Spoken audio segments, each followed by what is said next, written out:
Hello everyone, welcome to Microsoft Word. আমি মোহাম্মদ ইব্রাহিম সরকার and এই ভিডিওতে আমরা শিখব মাইক্রোসফট ওয়ার্ড প্রোগ্রামে কিভাবে ট্যাব সেট করতে হয়। ট্যাব আসলে কি? ট্যাব হচ্ছে এই যে এখানে একটি বায়োডাটা ফরম্যাট দেখতে পাচ্ছেন। এই বায়োডাটা ফরম্যাটে কিন্তু এখানে প্রত্যেকটি ফিল্ডের শেষে কুলন দেওয়া আছে এবং কুলনের শেষে কিন্তু পিতার নাম, মাতার নাম, পার্মানেন্ট অ্যাড্রেস, প্রেজেন্ট অ্যাড্রেস এইগুলা প্রত্যেকটা ফিল্ড পূরণ করা আছে। আর এখানে যদি আপনারা লক্ষ্য করেন দেখবেন যে প্রত্যেকটা ফিল্ডের কুলনগুলা কিন্তু একেবারে সোজা সমানভাবে দেওয়া আছে।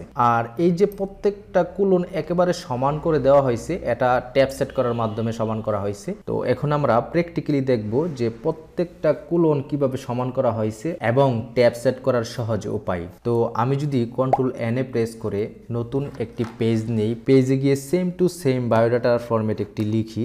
তো আমি শর্টকাটে লিখে দেখাচ্ছি।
এখন এই যে আমি নতুন একটি বায়োডাটার ফরম্যাট লিখেছি, এই ফরম্যাটের সাথে আগের যেই বায়োডাটার ফরম্যাটটি ছিল, আগের যেই বায়োডাটার ফরম্যাটটি আমি দেখাচ্ছি, এই যে আগের যেই বায়োডাটার ফরম্যাটটি, এই ফরম্যাটের সাথে বর্তমান ফরম্যাটের কিন্তু কিছুটা পার্থক্য রয়েছে। পার্থক্য হচ্ছে কি, আগের বায়োডাটাতে ট্যাব সেট করার মাধ্যমে প্রত্যেকটা ফিল্ডের লেখা একটা নির্দিষ্ট এরিয়া ভিত্তিক সমান করা আছে।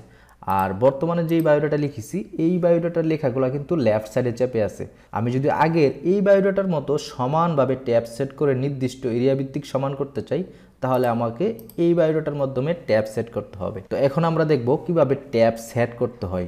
আমি যেই এরিয়ার লেখাটুকুকে ট্যাব সেট করব, অনলি সেই এরিয়ার লেখাটুকু সিলেক্ট করব। আমি এখানে সবগুলো লেখাকেই ট্যাব সেট করব। ট্যাব সেট করার জন্য আমি সবগুলো লেখা সিলেক্ট করে নিলাম। সিলেক্ট করার পর এখানে দেখতে পাচ্ছেন একটি রোলার আছে, এই যে রোলার।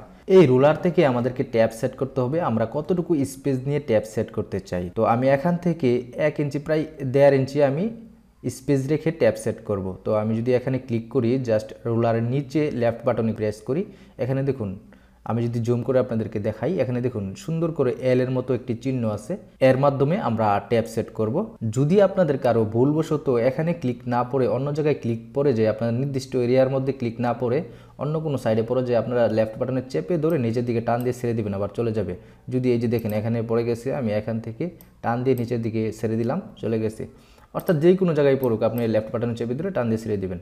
তো আমি এখান থেকে এখানে ক্লিক করলাম। ক্লিক করার পর এখানে আমাদের ট্যাব সেট করা হয়ে গেছে। এখন আমরা কিবোর্ড থেকে শুধু ট্যাব বাটনে একটি একটি প্রেস করব। আর আমাদের এখানে যতটুকু স্পেস নিয়ে ট্যাব সেট করেছি, ওই এরিয়া ভিত্তিক আমার টেক্সটটা অটোমেটিক চলে যাবে। আমি এখানে কোলনের আগে কার্সরটি নিলাম, নেওয়ার পর কিবোর্ড থেকে জাস্ট ট্যাবে একটি প্রেস করব, ট্যাব।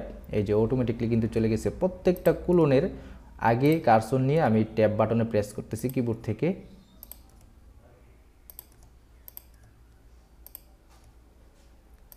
এই যে দেখুন, এখন আমার প্রত্যেকটা ফিল্ডের শেষে যেই টেক্সটগুলো ছিল, প্রত্যেকটা টেক্সট কিন্তু এখন সমান সমান আকারে আছে। এই যে প্রত্যেকটা কোলন কিন্তু একেবারে সমান করা আছে। তো এই হচ্ছে মূলত ট্যাব সেট করা। তাহলে আজকের ভিডিওতে আমরা শিখলাম মাইক্রোসফট ওয়ার্ড প্রোগ্রামে কিভাবে ট্যাব সেট করতে হয়।